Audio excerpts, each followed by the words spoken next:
Hello guys, नमस्कार। देखिए दोस्तों, आप लोगों को बताते हैं hyper loop system. Hyper loop system दोस्तों जो है अपने भारत में अभी नहीं हुआ है, लेकिन सिस्टम बन रहा है। Hyper loop train, hyper loop बस, हाइपर लूप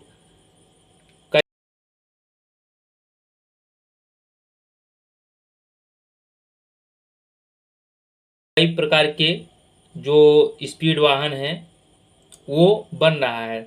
उसमें क्या होता है दोस्तों कि मैग्नेट मैग्नेट के द्वारा उसे चलाया जाता है। और इसमें जो नॉर्थ साउथ जो मैग्नेट होता है उसे, जैसे कि दोस्तों नॉर्थ साउथ आकर्षण होता है ऐसे। और अगर नॉर्थ नॉर्थ रखेंगे तो ये मैग्नेट ऐसे रहेगा तो रिपल्सन करेगा। उसी मेथड से दोस्तों ये हाइपर लूप सिस्टम है, जो कि एक 633 किलोमीटर प्रति घंटा की स्पीड से चलता है दोस्तों। इसमें देखने वाली बात यह है कि दोस्तों कि ये इसकी स्पीड बहुत ज़्यादा है।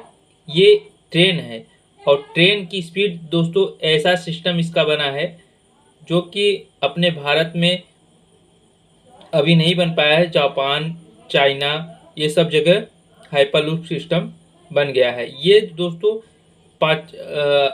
ट्रांसपोर्ट के लिए हमारा एक पांचवा साधन है, जो कि जहाज से भी टक्कर देगा। इसमें आइए आगे बताते हैं। हमारे खान सर के वीडियो के माध्यम से आप लोगों को बताते हैं। और दोस्तों, वीडियो अच्छा लगे प्लीज़ लाइक एंड सब्सक्राइब करिएगा। देखिए क्या होता है हाइपरलूप सिस्टम। हवाई जहाज से जा सकते हैं। हवाई जहाज को सबसे फास्ट माना जाता है। लेकिन पांचवा मोड अभी आ गया है हाइपर लूप। ये हाइपर लूप बहुत तेज स्पीड से चलेगा। इसे लूप इसलिए कहा जाता है क्योंकि यह पाइप के अंदर चलता है। एक लूप होता है, पाइप के अंदर चलता है। अब ये समझते हैं इसकी स्पीड कितनी होती है, इसमें क्या अच्छाइयाँ होंगी, क्या खराबी होगी, ये वर्क कैसे करता है और इंडिया में ये कब तक आएगा, और आएगा तो क्या चेंजेस देखने को मिलेगा इंडिया में। देखिए, किसी भी ट्रांसपोर्ट को अगर आप देखेंगे तो उसके लिए दो सबसे बड़ी बाधा होती है। एक होता है फ्रिक्शन और दूसरा होता है एयर का ड्रैग, हवाओं का। अब जैसे कार वगैरह चलती है तो इस पे देखेंगे तो ज़्यादातर तो ज़मीन का हवा, ये फ्रिक्शन होता है। ये फ्रिक्शन इतना तेज होता है कि ये गाड़ियों को रोक देता है। जैसे कहीं पे भी ढलान पे चली गई तो रोक देता है वो, ये फ्रिक्शन। अब दूसरा होता है एयर ड्रैग, हवाओं का झोंका। आप देखिए, कार वगैरह अगर तेज चलाइएगा, हाथ निकालिएगा तो लगेगा हाथ को पीछे कर देगा। देख रहे हैं, इजजरी को बाहर निकल के झाँक रही है। ये अभी उधिया जाएगी, ये समझ में आएगा इसको। तो ये एयर ड्रैग है। एयर ड्रैग बहुत तेज होता है, पेड़ गिरा देता है। आंधी में देखते होंगे हवाओं का क्या गिरा देता है, पेड़ गिरा देता है। तो ये एयर ड्रैग बहुत ज़्यादा हैवी होता है। तो यही दो समस्या होती हैं सब। इसी के वजह से किसी भी चीज़ में फ्यूल ज़्यादा खर्च होता है या स्पीड ज़्यादा नहीं हो पाती है, और अगर स्पीड होती है तो बहुत जल्दी वो चीज़ रुक जाती है। तो इन दोनों चीज़ को हटाने के लिए लाया गया हाइपर लूप का कंसेप्ट। हाइपर लूप में क्या किया जाता है, इसमें फ्रिक्शन और एयर ड्रैग दोनों को खत्म कर दिया जाता है। आपको पता है कि कोई भी मैग्नेट होता है उसका एक साउथ पोल होता है, एक नॉर्थ पोल होता है। अगर एक और साउथ रखेंगे, दूसरे और नॉर्थ रखेंगे तो चिपक जाएगा, अदरवाइज में ये नहीं चिपकेगा। अगर दोनों नॉर्थ नॉर्थ है तो भी नहीं चिपकेगा, दोनों साउथ साउथ है तो भी नहीं चिपकेगा। एक ही शर्त है चिपकने का, एक नॉर्थ होना चाहिए, एक साउथ। तो इसी का कंसेप्ट में क्या किया जाता है, जो लूप बनाया जाता है, जो लूप मतलब जो ट्यूब बनाया जाता है, उसकी जो अंदर की दीवारें होती हैं ये जिस पोल की बनी होती हैं, मान लीजिए इसको भी नॉर्थ पोल का बना दिए, और इसके अंदर जो पॉड चलता है, जो गाड़ी चलेगी, इसकी भी बाहर दीवारों को नॉर्थ बना दिए, या फिर दोनों को साउथ बना दीजिए या दोनों को नॉर्थ बना दीजिए। ऐसा कर देने से दोनों एक दूसरे को ढकेलने लगेंगे और वो चिपकेंगे नहीं, एक तरह से कहिए कि वो हवा में तैरेंगे।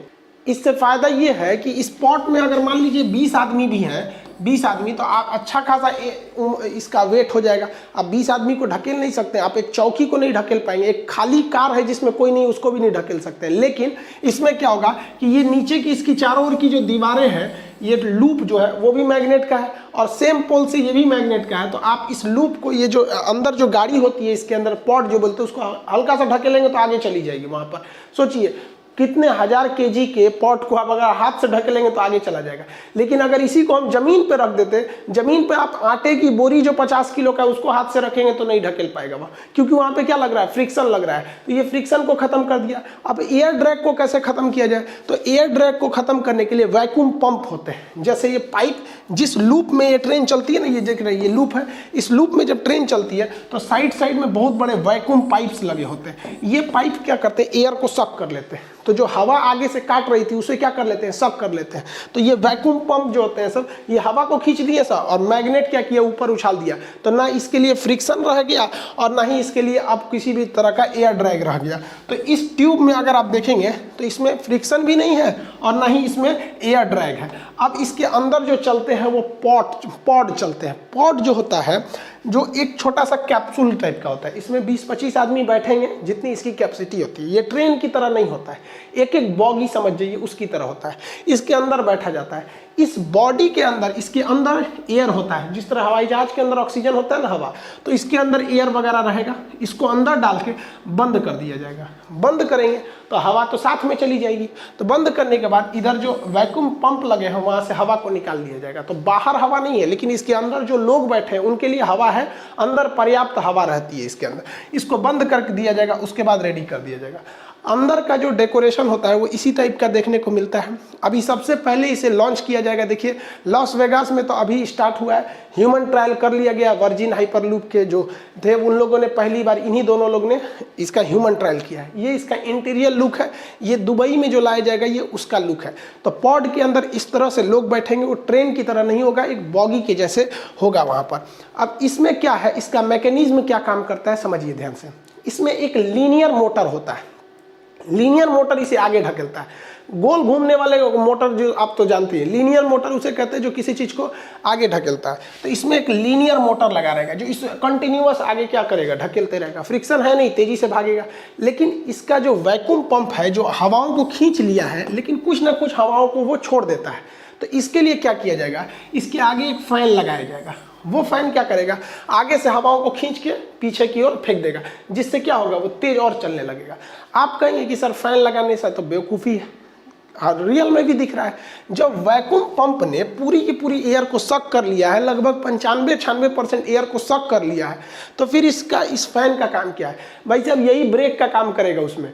जब कभी भी रोकना है ना, तो इसीलिए 100% वैक्यूम नहीं छोड़ा जाता है, 90% ही हवा निकाली जाती है। 10% हवा रखना है कि उसी के बदौलत हमें ब्रेक लगाना है। तो आगे भी फैन रहते हैं और पीछे भी फैन रहते हैं। जब इसे चलना है तो ये ठीक डायरेक्शन में चलते हैं। रोकना है तो इसमें तो ब्रेक है नहीं, क्योंकि इसमें चक्के नहीं रहते हैं। चक्का रहेगा तो फिर तो ये तो घर्षण करने लगेगा, तो हवा में तैर रहा है। तो इसी फैन को जब उल्टा घुमाते हैं ना, तो वो रुकती है वहाँ पर, वो वहाँ पे रुक जाता है। अदरवाइज में रुकेगा ही नहीं। तो ये फैन लगाना बेवकूफ़ी नहीं है भाई साहब। बड़े बड़े साइंटिस्ट इंजीनियर बनाए हैं, सब बेवकूफ़ी कैसे करेंगे। तो इस हिसाब से ये चलेगा। और इसमें बिजली बहुत ही कम चाहिए, क्योंकि फ्रिक्शन है नहीं। फ्रिक्शन रहेगा तब ना कंटिन्यूअस मोटर चलाना है। एयर ड्रैग है नहीं, तो बिजली बहुत कम है। अभी आगे जाके जब ये बनाया जाएगा, जब ये बन के तैयार होगा, तो आप देखिएगा इसकी बिजली अलग से ज़रूरत नहीं पड़ेगी। इसी के ऊपर क्या करेंगे लोग, सोलर पैनल लगा देंगे, क्योंकि ये तो ब्रिज के ऊपर से जाता है। तो सोलर